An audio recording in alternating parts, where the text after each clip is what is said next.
അതായത് ഷോൺ എൻ്റെ മകനാ, മനസ്സിലായില്ലേ? അവൻ സത്യം പറഞ്ഞ് പഠിക്കേണ്ടവനാണ്. സത്യമേ പറയും. സഭയില്ല, ഒന്നുമില്ല, ഏതാണോ സത്യം അത് പറയും. ഞാൻ ചോദിക്കട്ടെ, ഇപ്പോഴും ഈ സഭ എന്താ ഇങ്ങനെ ആവുന്നേ? ഞാൻ ഷോൺ പറഞ്ഞതിന് ഇച്ചിരി കൂട്ടി പറയുക. നമ്മുടെ കാഞ്ഞിരപ്പള്ളി ബിഷപ്പ് അയാളൊരു മര്യാദക്കാരനാണെന്ന് ജനം വിചാരിക്കുന്നത്.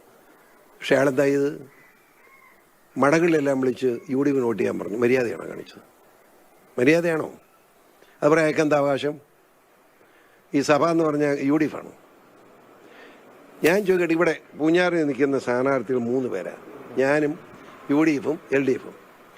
ഈ സഭയ്ക്ക് എന്തെങ്കിലും ഗുണം കിട്ടിയിട്ടുണ്ടെങ്കിൽ അത് എന്നെ കൊണ്ടാണ്. മറ്റ് രണ്ടവന്മാർക്ക് എന്ത് കിട്ടി? അവന്മാർക്കൂടെ എന്ത് കിട്ടിയിട്ടാണ് ഈ സഭ ഇങ്ങനെ വൃത്തികെട്ട പണി ചെയ്യുന്നത്? നാണം കെട്ടവന്മാർ. ഈ സഭയെ തള്ളിപ്പറയേണ്ടി വരും.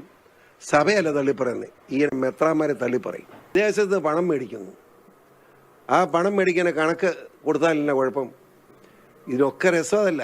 എന്നിട്ടും കത്തോലിക്ക സഭയാണ് ക്രിസ്ത്യാനിയാണല്ലോ എന്ന് വെച്ചാൽ അമിത്ഷാ തന്നെ നേരിട്ടിടപെട്ട് കത്തോലിക്ക സഭയുടെ ഇതിനോട് പറഞ്ഞു, ഒരു പ്രശ്നവുമില്ല, നിങ്ങൾ വഴക്കുണ്ടാക്കണ്ട, നിങ്ങളെ ഒരു ഉദ്രവം ഉണ്ടാകില്ല, കണക്ക് തന്നാൽ മതി. ഏത് കണക്ക് തന്നാലും അപ്രൂവ് ചെയ്തേക്കാം. ദീപി ഒരു പത്രമാണ്, ആ പത്രം വായിക്കുന്നു വട്ട്. അതിപ്പോൾ ഞാനും എന്നും വായിക്കുന്നുണ്ട്. ചരമം അറിയാൻ വേണ്ടി അത് പറ്റുള്ളൂ. ചരമ വാർത്ത. ഇത്രയും നാണം കെട്ടിയ ഒരു പത്രമുണ്ടോ?